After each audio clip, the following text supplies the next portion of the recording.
Hi Dairy Road friends, it's me, Miss Hana, and I thought today that I would bring you a fun little cooking that goes with our theme. Since we're learning about farm animals this week, I thought we could do a fun little cooking with easy stuff that you probably have around your house.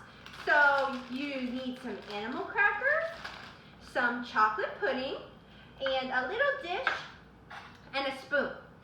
All right, so the first thing you do is you take your pudding, and I call this animals in the mud.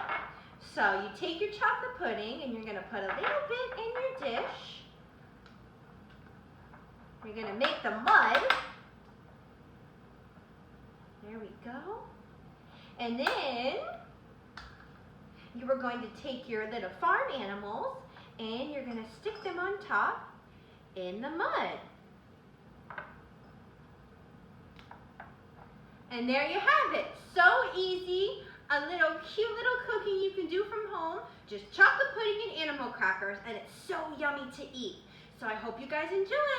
I'll see you later. Bye.